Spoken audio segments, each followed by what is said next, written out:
তো আমাদের এখন যেতে হবে 230 কিলোমিটার দাগাড়া সি বিচ। আমি হুগলি থেকে যাচ্ছি, তো তাই জন্য তেলের ট্যাঙ্কিটা এখন ফুল করে নিলাম। দেখা যাক এখন কত দূর যাওয়া যায় এই ফুল ট্যাঙ্কে। এখন আমরা আছি বাগনান হাওড়ায়। আলু পরোটা আর ঘুগনি খাচ্ছি। এটা নিয়েছে 7 টাকা প্লেট। ডিম টোস্ট নিয়েছি আমার বৌদের জন্য, এটা নিয়েছে 50 টাকা প্লেট। আর হোটেলটা হলো সানরাইজ হোটেল অ্যান্ড রেস্টুরেন্ট।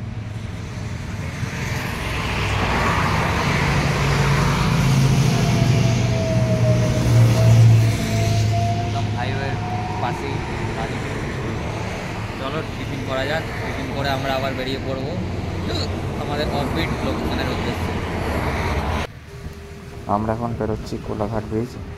আমরা যেখানে যাব সেটা হচ্ছে দাগাড়া সি বিচ, যেটা পড়ে উড়িষ্যার বালাসোর ডিস্ট্রিক্টে। আর এখানে যেতে গেলে আপনারা বাই ট্রেন হাওড়া থেকে জালেশ্বর যাবেন, জালেশ্বর থেকে নেবে তারপর অটো করে দাগাড়া সি বিচ যাবেন। কিন্তু অটোতে আপনাদের একটু কস্টলি পড়ে যাবে, মোটামুটি 800 টাকা বা 1000 টাকা নিতে পারে। এরপর আমরা এটা যাচ্ছি সুবর্ণরেখা নদীর ওপর দিয়ে, কাছাকাছি দাগাড়া সি বিচের কাছেই এটা পড়বে এই ব্রিজটা। আর এখন আমরা পৌঁছে গেছি আমাদের হোটেলের কাছাকাছি। এই যে আমরা এই হোটেলটায় ছিলাম। হোটেল তো না, এটা বাড়ি। বাড়ি প্লাস হোটেল। এই হোটেলের নাম হলো প্যারাডাইস হোমস্টে। আমার মতে এটা হলো একটা অ্যাভারেজ হোটেল, অতটা ভালো নয়। এটা আপনাদের উপর চয়েস, আপনাদের বাজেটের উপর। এই যে বন্ধুরা, আমরা যে রুমে ছিলাম এটার হচ্ছে এসি রুম, এই জন্য এর ভাড়া 1000 টাকা পার ডে, সকাল 10টা থেকে তারপরের দিন সকাল 10টা অবধি। আর নন এসি নিলে 800 টাকা নেবে।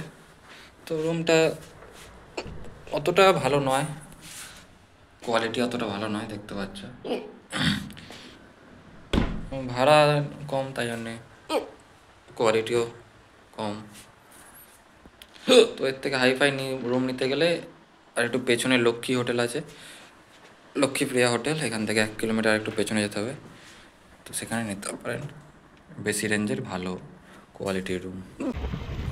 হোটেল থেকে আমরা ফ্রেশ হয়ে বেরিয়ে পড়লাম সমুদ্রের উদ্দেশ্যে।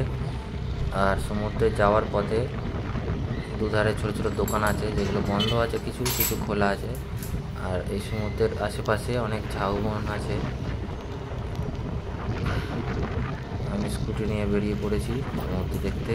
এখানে বসারও জায়গা করা আছে, দেখতে পাচ্ছেন আপনারা, পার্কের মতো।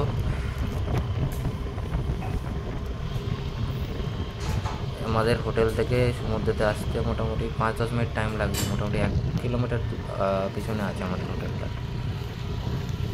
আর এই সামনে সামনে দেখুন সমুদ্র। হ্যালো বন্ধুরা, শুভ বিকেল। তো আমরা চলে এসেছি বিকেলবেলায় দাগাড়া সি বিচে ঘুরতে। আর এই যে দেখো, একদম শান্তিপুর এলাকার কেউ নেই, কম লোকজন আছে। তো আমরা চলে এসেছি সকালবেলায় বেরিয়েছি। আর হোটেলে হোটেলে আমরা 1:30টার সময় পৌঁছলাম। আর এখন বিকেল না, বিকেল নয়, প্রায় সন্ধ্যা হতে চলেছে। আমরা এখন দাগাড়া সি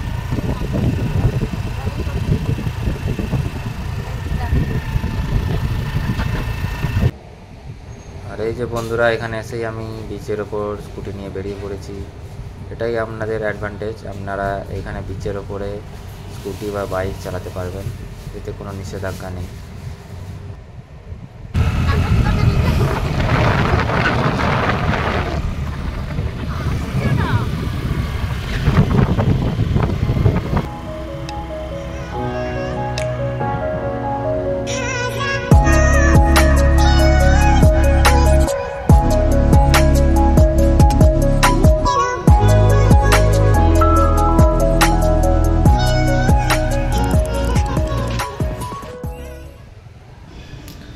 সূর্যাস্তের সময় পরিবেশ এখানে অপরূপ সুন্দর। আর এই সমুদ্র সৈকতে অনেক লাল ক্যাঁকড়া আছে, কিন্তু লাল ক্যাঁকড়ার ভিডিও করতে পারিনি, কাছে গেলেই ক্যাঁকড়াগুলো মাটির ভেতরে ঢুকে যাচ্ছিল, তাই জন্য দেখুন কি অপরূপ দৃশ্য লাগছে দেখতে। এখন তো সন্ধে হয়ে যাচ্ছে। কাল সকাল সকাল এসে আমি আপনাদের কাল সূর্যোদয়ের ভিডিওটা দেখাবার চেষ্টা করব। সূর্যোদয়ের ভিডিও নিয়ে আমি হাজির হয়ে গেছি। দেখুন কত সুন্দর।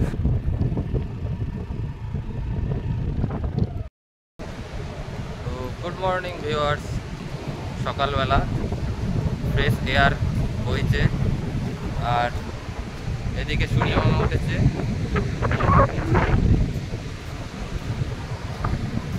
আর এই নির্জন বিচে আমরা দুই পানি ঘোরাফেরা করছি, আর কেউ নেই এখানে। আছে জেলেরা আছে, যারা মাছ ধরতে আসে তারা ঘুরে আসে। এটা হলো মা মনসা হোটেল। এটা আমাদের রুম থেকে 500 মিটার দূরে ছিল। আমরা এই হোটেলেই খাওয়া দাওয়া করেছিলাম।